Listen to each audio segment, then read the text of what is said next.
I'm Bonnie Browning, and I'm here at the AQS Quilt Show in Paducah 2023. And I'm here with Janell Weinberger, who is Klaudeen Hansen's daughter.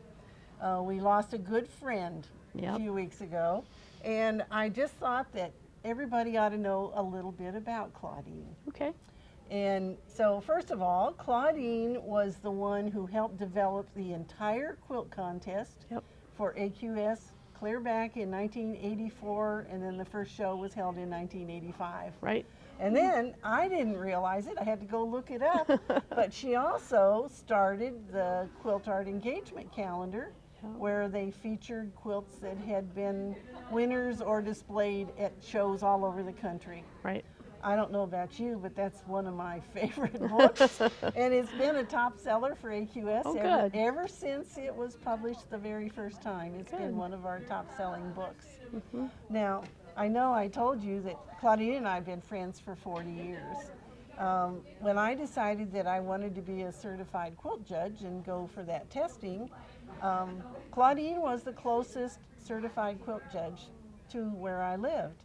And so she would call me up when she got a gig and say, Bonnie, I'm going to be judging in Draftonville, and you want to come do it? And so we would take turns. She would judge and I would scribe, and then we would reverse our roles.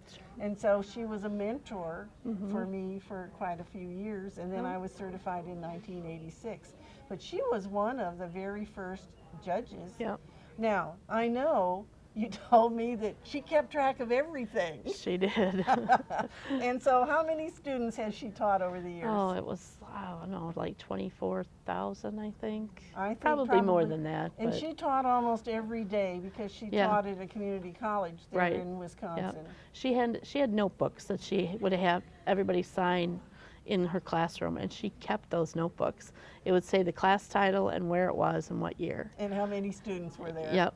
My It was crazy. Well, Piles and of I them. know she judged more than anybody else that I know. How many quilts has she judged? Yeah, I think that was around 35-ish thousand. Yeah. Well, and so those of us who knew Klaudeen, we've lost a really good friend and a very talented quilter and teacher and judge. And we've done this tribute. These are some of Klaudeen's quilts that are hanging behind us. We decided when we normally do the quilt art autograph party here at the show, and then after she passed away, I said, well, then we need to do it as a tribute to Klaudeen and hang some of her favorite quilts. So that's what you see behind us. And we just had it, and the quilters brought in their quilts, what I call the calendar girls, brought in their quilts, and they laid them on the table so everybody could see in real life their quilts. Normally we would hang those so everybody would get to see them, but we really wanted this to be a tribute to Klaudeen, and we all are going to miss Klaudeen a whole lot.